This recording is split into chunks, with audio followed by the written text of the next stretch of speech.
Donc on est arrivé devant ce qui est un casque en fait de liquidateur et on va mesurer son taux maintenant. Donc ça devrait être très élevé. If I get closer here, it will be 0.30 and growing a little bit. 0.44, 55, 5.2. What was the maximum today? 20. 20 or something, yeah. 21 at least. 16 right now. 22. 26.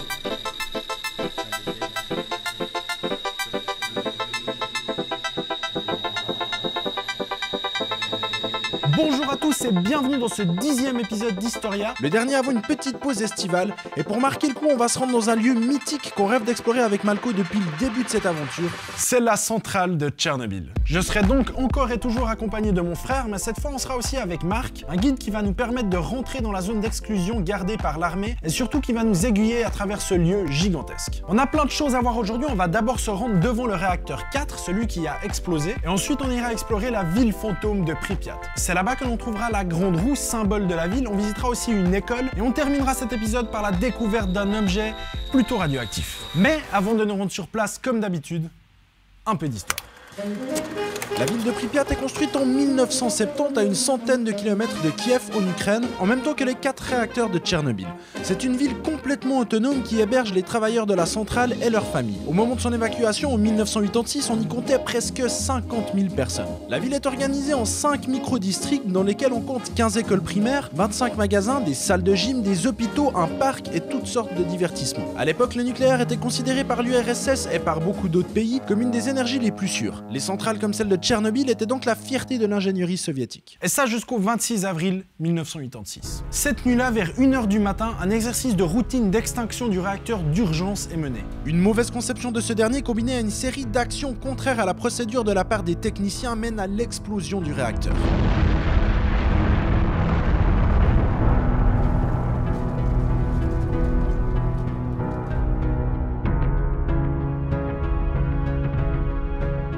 La détonation détruit entièrement le bloc 4. Le réacteur brûle et déverse alors d'énormes quantités de radiation dans l'atmosphère. Ce qui est dingue, c'est que durant toute la journée du 26 avril, personne n'est informé de la catastrophe, pas même le chef du Kremlin, Mikhail Gorbatchev. Il faut attendre 48 heures avant que l'ordre d'évacuer la ville de Pripyat soit donné. À ce moment-là, les habitants ont 2 heures pour monter dans les bus avec uniquement leurs papiers. Et ce n'est que 3 jours plus tard que le gouvernement soviétique annonce enfin au monde entier qu'un incident a eu lieu dans une de leurs centrales. На Чернобыльской атомной электростанции произошла авария.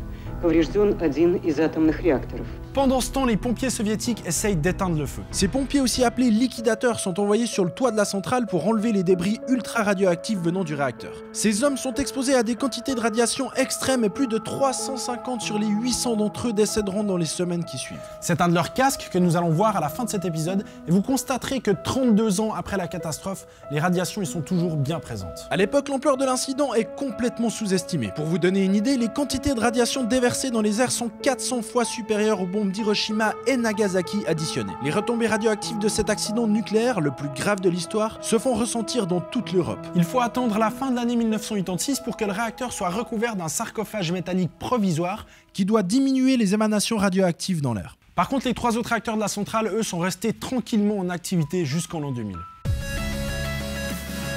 En novembre 2016, un nouveau sarcophage est posé au-dessus de l'ancien. C'est la plus grande structure mouvante du monde, 162 mètres de long, 108 mètres de haut. Il pèse un petit 36 000 tonnes et c'est ce joli monstre que nous allons découvrir dans quelques instants. Voilà, je crois que vous savez tout ce qui est nécessaire pour notre exploration.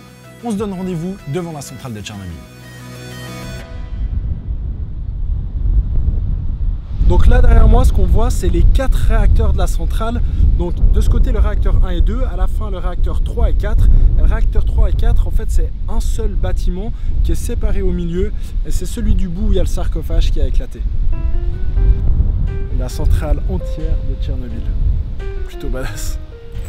Give me a kiss to build a dream on, and my imagination will thrive upon that kiss. Sweetheart, I ask no more than this, a kiss to build a dream on.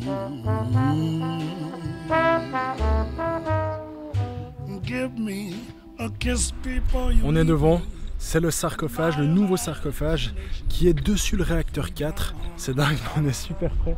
On est littéralement à 200 mètres, même pas, du centre du réacteur, donc le réacteur sur lequel a eu lieu l'accident en 1986. Donc là on est plus ou moins à 1 microsievert, donc on peut voir que le nouveau dôme fait bien son job, parce qu'avant on était plus ou moins à 3 microsieverts, donc là c'est à peu près 3 fois moins, mais c'est pas l'unique rôle de ce truc. Le rôle principal de ce sarcophage, c'est surtout de pouvoir démanteler l'ancien qui est au-dessous.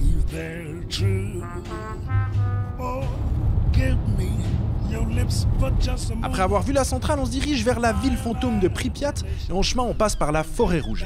Ici les arbres étaient tellement irradiés à l'époque de l'accident qu'ils ont littéralement changé de couleur, comme on le voit sur la carte. Ils sont maintenant coupés et enterrés, mais évidemment le sol garde des traces indélébiles de cet accident. Around 20 here. Wow, it's crazy high. C'est bizarre. Ouais, c'est a high level. Yeah, we will see more if you want. Okay. Yeah. And basically all this area, it was a red forest area. The red trees were here. Okay. Around.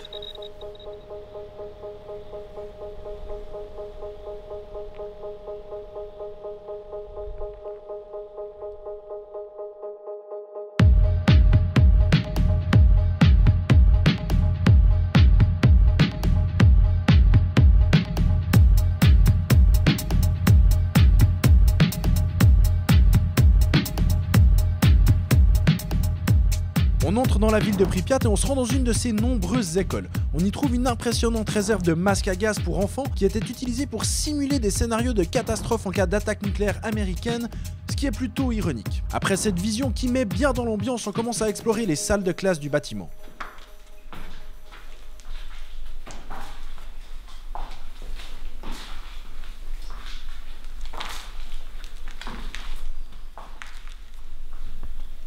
On est dans une classe de physique et c'est super impressionnant parce qu'il y a tellement d'objets sur les tables. Putain, c'est dingue. Il y a tellement d'objets qui restent sur les tables. Il y a encore des portraits au plafond là-bas. Oh, encore le tableau noir.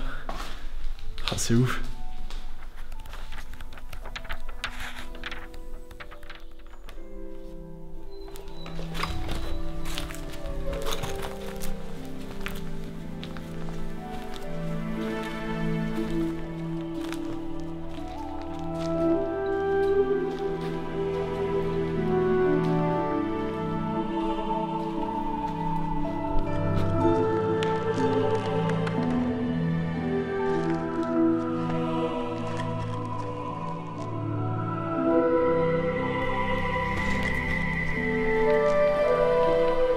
Là, on est dans la bibliothèque et c'est dingue, c'est recouvert de bouquins. Le sol est vraiment recouvert de livres. Je marche sur des livres. C'est hyper bizarre. Je sais pas si je devrais faire ça. Ça donne un espèce de sentiment de truc que tu devrais pas faire.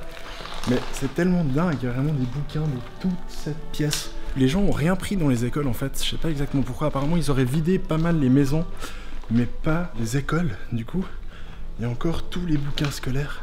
Il y a vraiment tellement de choses.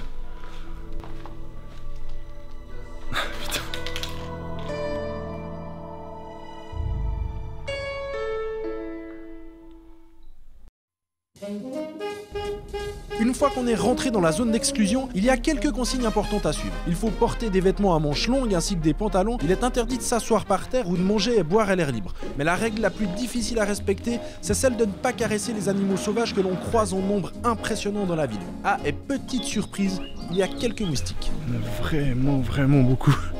On se fait vraiment bouffer la gueule quoi. Il y a tellement de moustiques. Putain, il y a tellement de moustiques. On se fait tellement piquer, c'est ouf. J'ai toute la gueule qui me gratte. En plus, j'ose pas trop me gratter parce que si on touche des objets avec la radioactivité, c'est pas ouf. Putain de moustiques. Mais il y a tellement... Putain, c'est vrai qu'il y a tellement de moustiques. Welcome to Extreme Survival. Là, on marche dans les rues de Pripyat qui sont entièrement recouvertes de végétation. Il faut bien imaginer que tous ces arbres-là n'existaient pas à l'époque de la catastrophe. Tout a repoussé, c'est vraiment impressionnant à quel point la nature a repris ses droits sur ce lieu à une tellement grande vitesse. Ça fait 32 ans que le désastre a eu lieu et c'est vraiment une forêt quoi.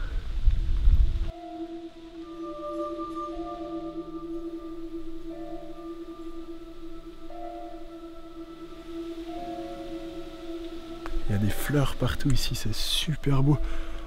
C'est vraiment dingue cette espèce de contraste entre les bâtiments, la végétation et ces fleurs.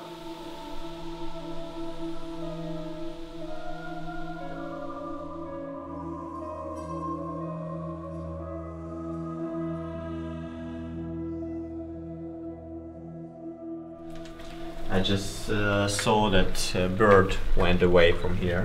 You see there's eggs there. Eggs? Yeah. Bird eggs and the nest here. Oh. How the nature take it back, yeah. Yeah.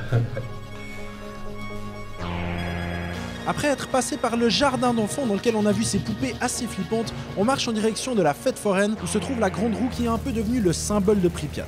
Sur notre chemin, on traverse un centre-ville méconnaissable, complètement englouti sous la végétation.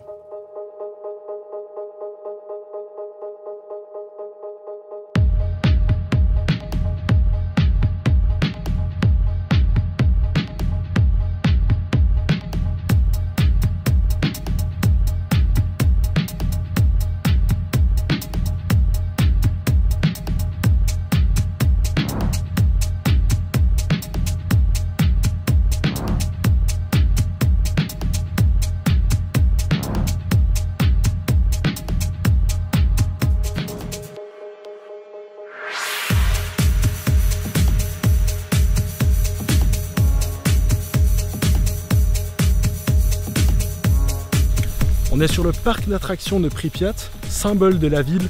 Et en fait, la grande roue qui est derrière nous n'a jamais été utilisée. Le parc était ouvert, mais la grande roue, c'était une nouvelle attraction. Et elle devait ouvrir le lendemain de l'accident de la centrale. La légende raconte qu'elle aurait tourné quelques fois le jour de la catastrophe pour distraire en fait les habitants, pour éviter qu'ils aillent regarder vers la rivière si le réacteur était en feu. Mais c'est qu'une légende, on ne saura jamais si c'est vrai. Ça fait vraiment bizarre d'être dans cette grande roue que j'ai vu tellement de fois en photo. En tout cas, super impressionnant d'être ici.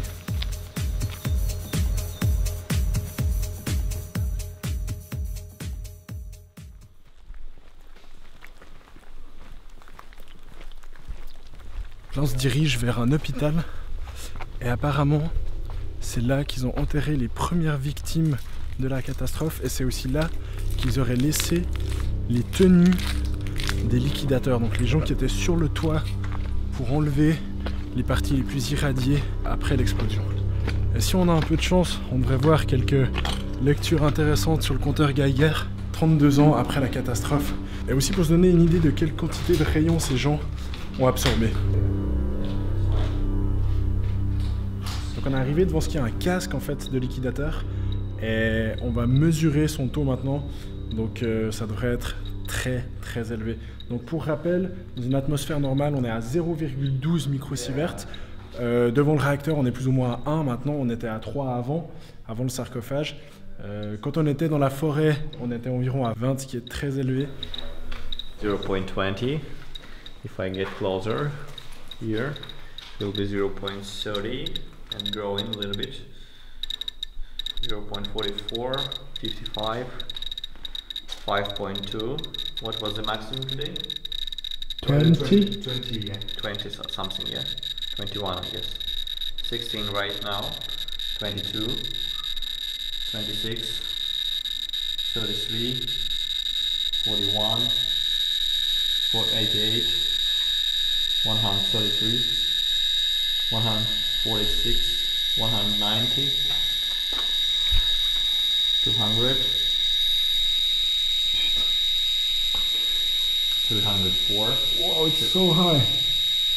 370, 380, 390, something like 400 here. Too much mosquitoes. And you know what is the piece behind? Oh, almost 500. Yeah. Shit. The house cigarettes. Half of zero. Yeah.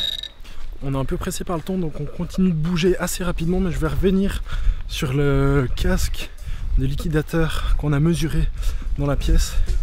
Et comme vous avez vu, on était au-dessus de 500 millisieverts. Et c'est vraiment très élevé. Là on n'est pas resté longtemps proche de l'objet, en plus on n'est pas rentré en contact avec. Mais c'est vraiment super impressionnant, ça nous montre à quel point les liquidateurs étaient exposés violemment aux radiations. Et ce casque porté par l'un d'eux, presque 32 ans plus tard, est toujours super irradié.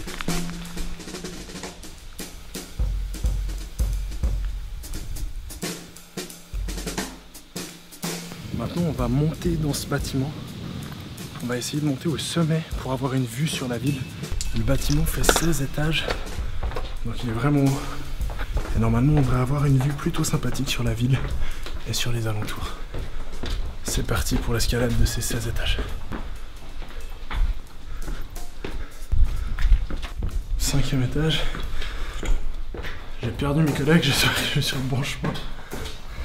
Normalement il est strictement interdit de monter dans les bâtiments à Pripyat. Mais Marc est plutôt cool. 7e étage, 8e étage, 12e étage. Putain c'est dur. On est au combienième là? 14. On est arrivé tout en haut du bâtiment. On est au 16e étage. Wow! Oh putain, ça a visé. Oh. Ah les gars, cette vue. Ouais, ok, faut pas aller super près du bord, la barrière est vraiment pas haute. Ah putain, oh! On voit le sarcophage super bien depuis là, c'est super impressionnant. Oh les gars, putain, c'est mieux qu'un drone en fait ça.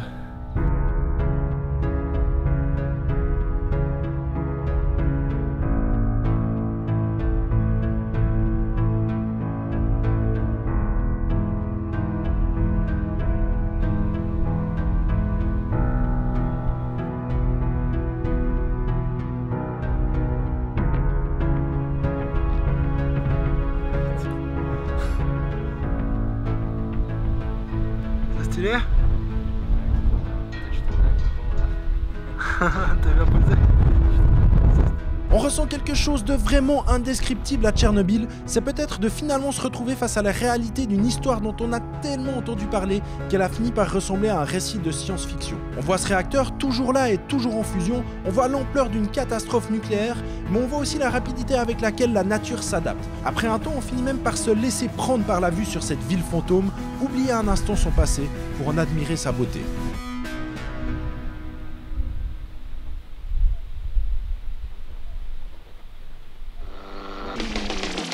Voilà, c'est tout pour cet épisode de Tchernobyl pour clore la saison 2 d'Historia.